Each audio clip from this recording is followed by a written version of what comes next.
Hey, David Brewster here, New Brewster's Millions of Rants, and this is Slurring with the Alien. This is a Joe Satriani Legato workout, and this episode's basically a lesson I put together for Guitar Player Magazine, and I submitted it. They liked it.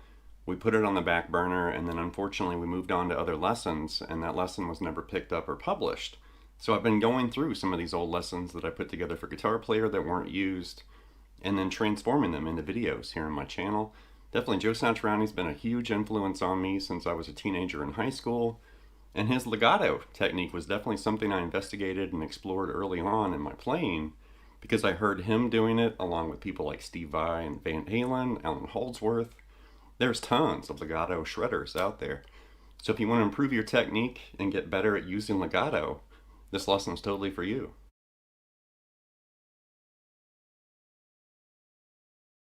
So to get started here, we need to pick a key, and this lesson is going to be in the key of B major. And here's an image with the B major scale, which is also known as Ionian, which is the modal name.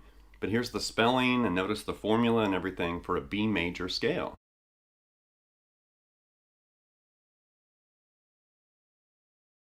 So to get started, we're going to basically ascend using a 6-note sequence. And like I said, we're in B major for this. So we're going to basically pinpoint and target the middle two strings, the D and the G.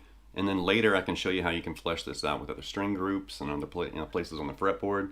But right here, we're going to basically attack this: A sharp, B, C sharp, D sharp, E, and F sharp. And there's our 6 notes right here.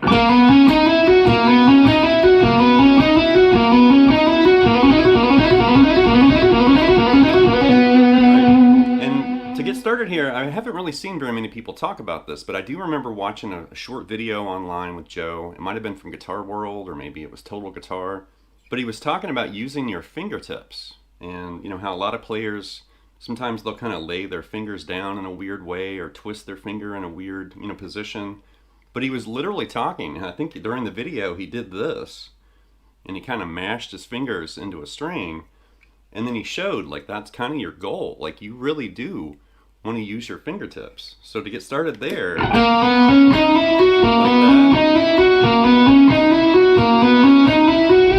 And I'm just picking the first note on each string, right? So once on the D, and then you've got 2 hammer-ons, and then once on the G with 2 hammer-ons, just like that.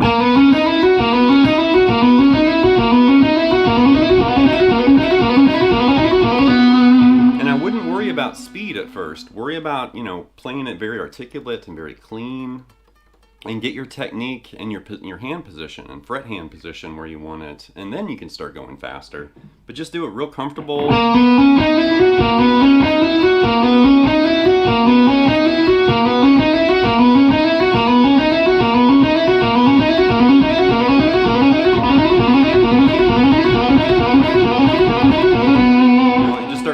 Faster and faster and pushing yourself.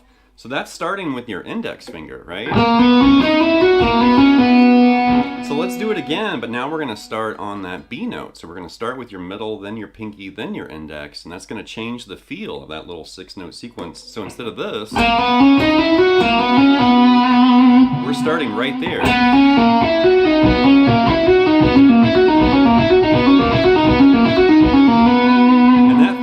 Very different, starting with your middle finger instead of your index. So if you haven't done that before, there's your workout right there. Middle to pinky and then index. And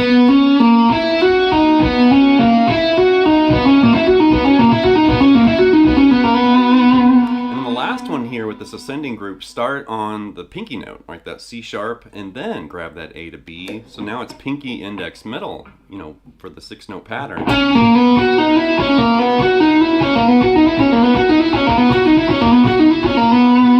And that's going to feel really weird, starting with your index finger, then starting with your middle finger, and then starting with your pinky too, like that.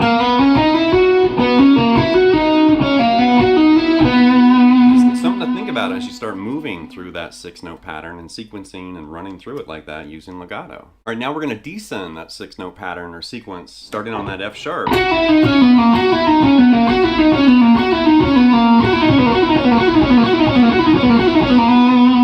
And pull-offs noticeably obviously feel different than hammer-ons. Hammer-ons, it really does feel like your fingers are just hammering on to those notes. Right? But with pull-offs, you're literally kind of pulling away from the string, and you're kind of doing this little flick motion normally. That way you can sound those notes. They're all evenly, you know, the same volume. So you're literally kind of flicking.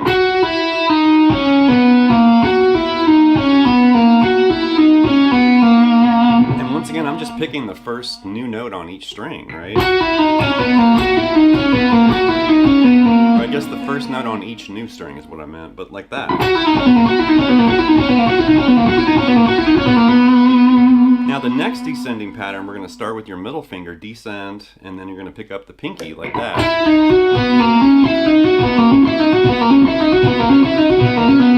And that definitely feels really funky if you haven't done that before, starting with your middle finger and then doing that kind of descending pull off. Like that.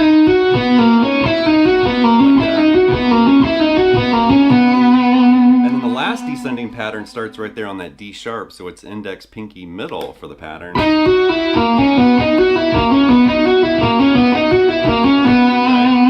for the descending group there, you've got the sixes just straight. You've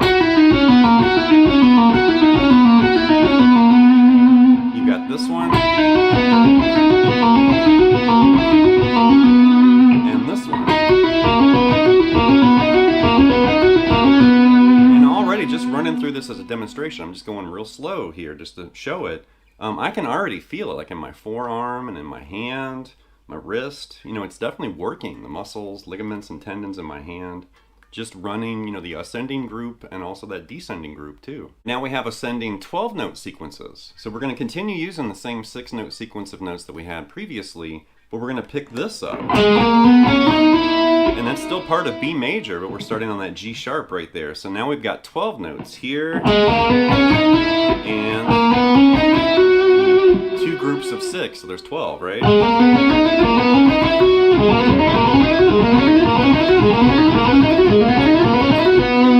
And we're basically getting used to doing that position shift, right? We're running up, you know, 6 notes and then shifting and then running up another 6 notes right there.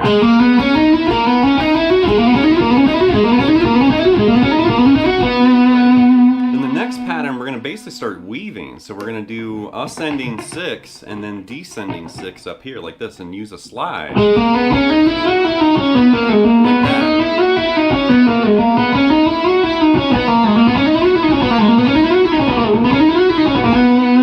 And that's going to feel weird because we're racing up, ascending, shifting, and then racing down, descending. Right?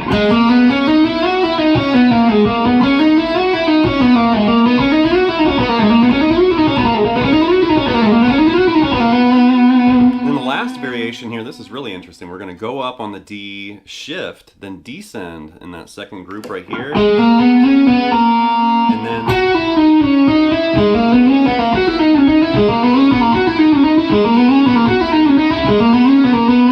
so there's our, you know, kind of 12-note sequences. This one, got this one, and we got this one.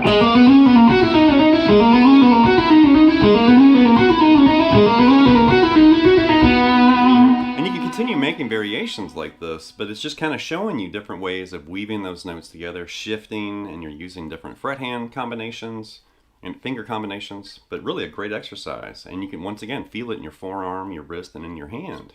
Okay, now we have descending 12-note sequences here. So we're going to basically do the same thing, but in reverse. So start here. Like that. So just, you know, 2 sets of descending pull-offs like that. Right.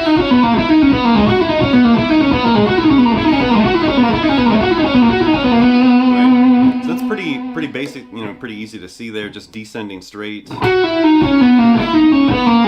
know, the reverse of what we started with, you know, previously when we did this. But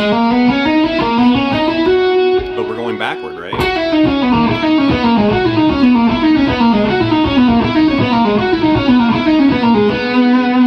Now the other sequence here, we're going to basically do this kind of weaving thing, right? So we're going to do descending on the top part, then shift back, and then ascend using hammer-ons right there.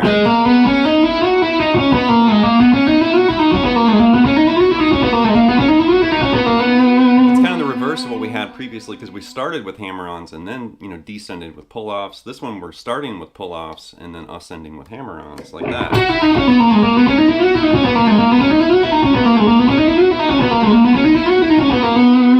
And the last variation here is like the opposite of what we had previously. Now we're going to basically shift along the G and then shift up on the D. And we're basically doing...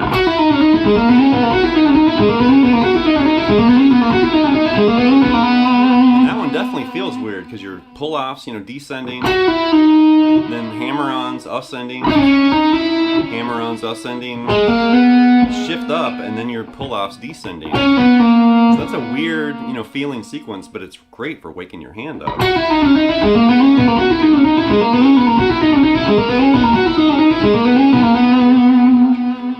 Okay, as far as expanding this idea and creating additional exercises, you know, we started here. That's our original 6-note group. We expanded it to 12 notes by picking this up, starting on that G sharp.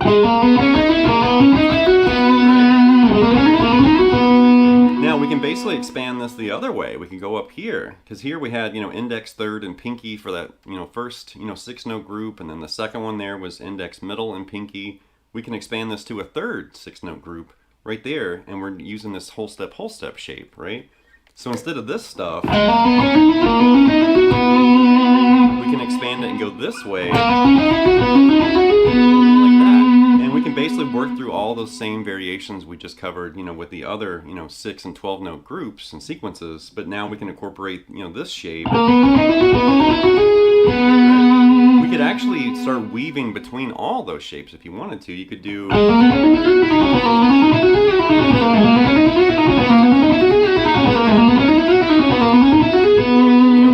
I'm literally just working my way through all those different patterns. This one, then I shifted up and came down, then I shifted in that next position and worked my way, you know, ascending with hammer-ons, and then I shifted back and did pull-offs there, and then I just kind of weaved my way through all three of those shapes.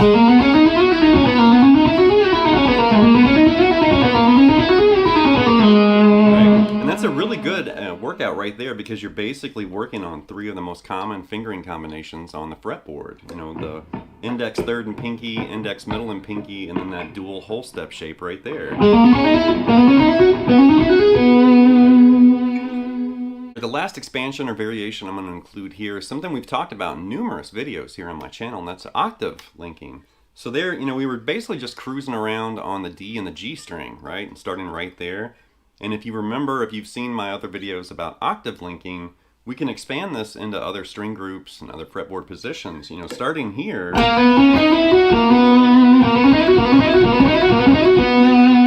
can take that, we could actually start an octave lower. We could start down here on the low E and A, and that's going to give you a feel of what those strings feel like as far as running these legato patterns and sequences and stuff. So instead of right here, we could do it down here.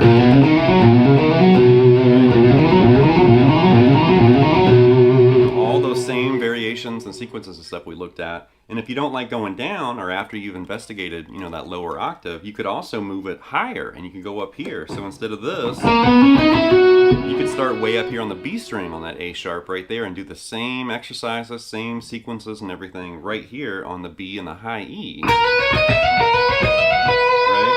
So that's like choose your own adventure. Do you want to practice this low? You want to practice it like somewhere in the middle? Or somewhere way up on the top? And then, you know, once you kind of get used to that in other string groups, other positions, then you can start combining all those things together, and you can start running scales. You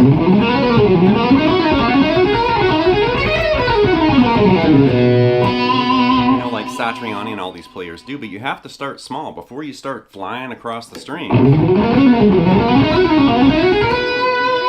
You have to practice these smaller movements and you know, sequences, and that's a great place to start. Just these kind of smaller string groups and those sequences and stuff. All right, that's going to wrap this episode of Brewster's Millions of Rants with Slurring with the Alien. And I do have some other lessons that I did, you know, kind of submit to Guitar Player that weren't picked up, and I'd like to turn those into, you know, videos here on my channel just to share this information. Because even though this lesson that I shared here, you know, wasn't included in the lessons that I had published with Guitar Player, I'm still proud of this work. You know, I spent a lot of time kind of putting it together, studying Satriani's Legato, and coming up with kind of a structured way of approaching, getting some of that technique in those legato licks. And that's really intimidating, especially if you're a big picker and not a big legato player. As soon as you start picking less and start slurring more, you're going to notice, if you don't normally play this way, you're going to notice like, wow, I'm really lacking in the finger strength or dexterity and just that fluid kind of legato sound. And that's the big benefit, from working on this. It's going to boost your, your fret hand strength and dexterity and everything. Definitely a great exercise, great workout. And this is going to help you tackle some of those crazy Joe Satriani legato licks. So anyway, leave some feedback and comments. Please subscribe to Night Lessons, and I'll be back before you know it with more content and material. Thank you.